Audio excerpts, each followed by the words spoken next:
Good morning, everyone. I hope you're doing well. First things first, thank you for all of the love and hugs and prayers and thoughts um, from my last video. I do appreciate that. It is going to be a rough time, but I've been through rougher, I think. So thank you so much. It's heartwarming, and you know, we'll get through it. We'll see how this goes, and if it goes the way I want it to go, it might be the best thing ever. So, with that being said, I have news. Oh my goodness, you guys. So exciting. Okay. Um, this morning I went to go get Solomon and give him his breakfast and then start letting the girls loose. I went out there and Solomon wasn't there. He didn't come to me. I whistled. I hollered for him. I rattled the gate a little bit, made the chain hit it a little bit. No Solomon. I'm like, oh no. So I'm terrified. And of course, I'm like a mother hen with all of my animals. And here's the first thing that goes through my mind, because I always go through the scenarios, what I'm going to do, is that he had gotten a hold of something and was chewing on it and he's out there choked, you know. So I run back to the house and I'm still carrying his bowl the whole time. I change my shoes, have my rubber boots on and throw a jacket on, and me and the bowl, we go right back out there again. He's still not coming. I'm hollering, I'm whistling. So the bowl and I, and it's a big bowl. That's why it's so unique to the story, because it's huge. It's a huge bowl. And so I'm tromping through the weeds and through the bramble and through the trees. And I'm diagonaling up towards the pine tree corner, because that's where I would lay if I wanted to relax, because that pine needle bed up there is just awesome. And I start heading that way, but I'm kind of looking down to make sure he's not down where the old car is, down in the dip. And so I'm kind of looking that way and I'm still hollering for him. And then I see that fan tail and I'm like, what is he doing? I walk up there and he shirks away like, oh, I did something wrong. And so that made me want to see what the heck he was doing. So I walked up there and I looked down and there is a little pine needle nest and it has 7 quail eggs in it. Bobwhite quail. So I don't know if he run the mother off. I don't know if he killed her. I didn't see any feathers, but I'm pretty sure she's not going to come back to where that dog was. Not only that, but he would go back and eat them, I'm pretty sure. Even though he knows better not to eat eggs unless they're handed to him. But I mean, he hadn't touched the eggs, but he would go back up looking for the mom or whatever, and then the eggs would be useless, or he would eat them. But anyway, so I got him, I showed him his bowl of food that I've been carrying through the woods and the bramble and the weeds, and we go down. Of course, I'm like making my way down there very slowly, and he's been to the pen 3 or 4 times by the time I get down there, and he's like ready for breakfast, so that's good. So he was ready for breakfast, fed him, put him up, grabbed one of the buckets that he stole off the thing, and I went up there and I just took the whole pine needle nest and just put it in the bucket. I brought it down and I put it in the incubator. I don't know if I'm breaking the law or not. Here's the deal. Last year, about this time, I called the Indiana Department of Wildlife and Game, Wildlife, however you say it, I don't know. And I told them that I would be interested in the grant where you can do hatch and release to help bobwhite quail get back into the population. And I told him, I said, well, I breed chickens, I hatch eggs all the time. I have this, just tell me what I need to do to my facility in order to have, the proper place for that to go, and I will have it. I'll do it. because I really think that's important. I mean, a lot of animals rely on quail, and not only that, but quail are just, they're a food source um, for everything, right? Humans too. We used to quail hunt. I know that this place used to be a good quail area, okay? And they said that this was not the proper release area for wild bobwhite quail. Well, for the past 3 weeks, I've been really hearing some bobwhite quail on my property, along the fence line, in my property, and I've been excited. As a matter of fact, I did a video the other day, the one where my hair is all crazy. Um, oh, how funny. I didn't care. I had been out running around in the wind, and I had my scrunchie on my wrist. I don't know why I didn't have it in my hair, but I don't know. But anyway, in one of the takes, I made 2 or 3 takes on that video. You could hear a bobwhite quail, and I mentioned this very thing. That, do you hear a bobwhite quail? Yeah, they do belong here.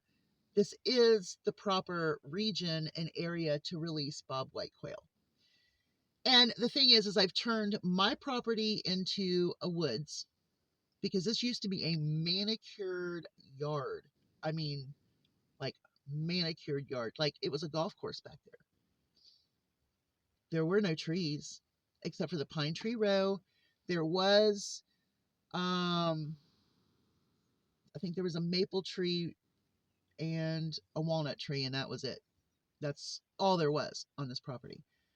So I've turned it into a woods. Now, behind our property is a very large cattle pasture.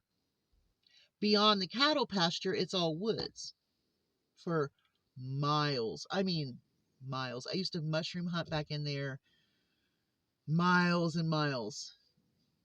I miss that. But anyway, I don't know if I'm breaking the law or not. Am I? I can remember. Now, Mom, I'm telling this story on you. We were living in an apartment, and my mom had this little incubator.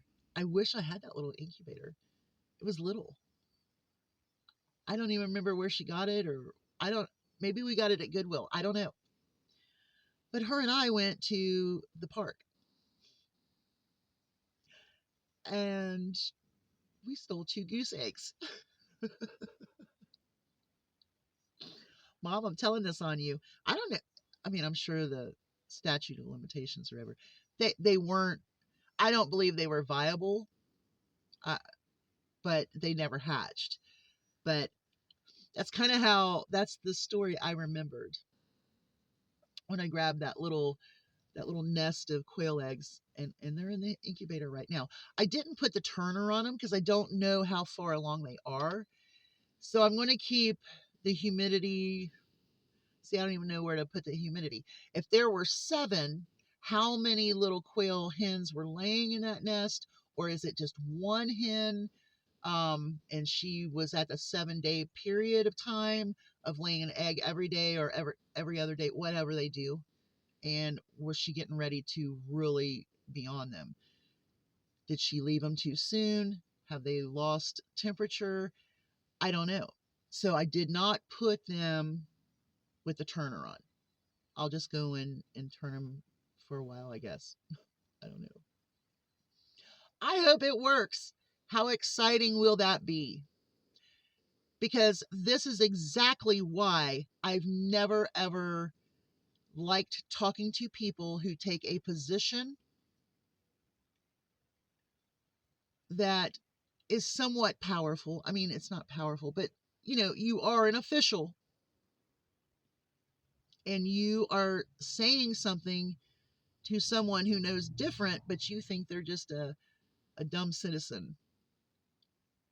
This is a proper place for quail, obviously, correct? So I'm really upset that these people lost out on someone who would have really done a good job and reintroducing quail to our area. That really made me mad. Okay, so one of my little Indio gigantus, the very last one, the one that looks more like what you see in the pictures with his little structure, has a poopy butt problem.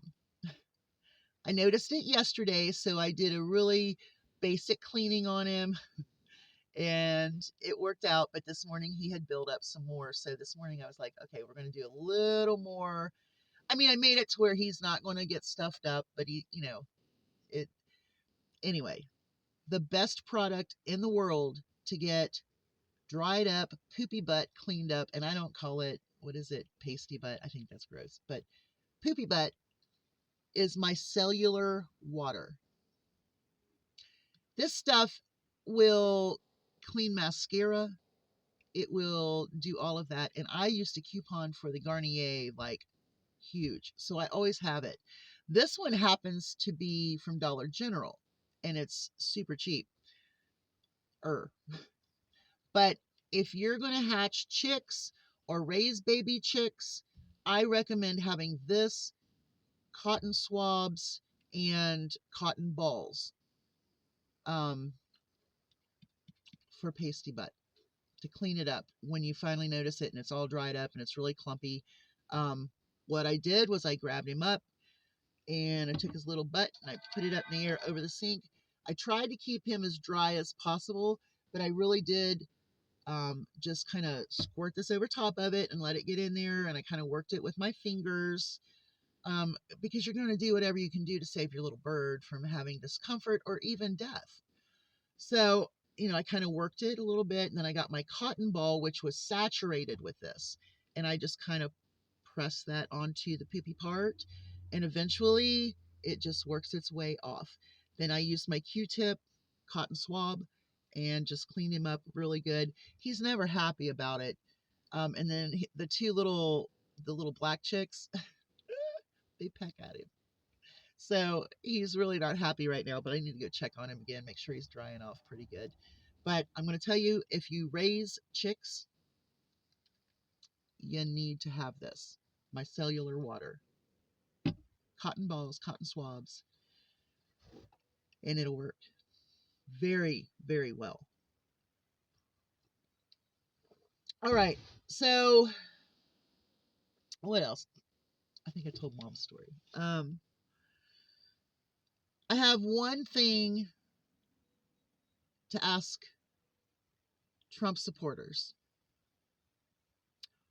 Why would Trump's administration try to file to where you cannot see what DOGE has done to our government? Why are they filing it? To keep it secret from everyone. That's a question you need to ask yourself, because everybody seems to have all of this information of what they've cut, what they've done, and it's all the stuff that they're reading that's put out there for you, not for us who know different. Why are they filing to keep it a secret from you?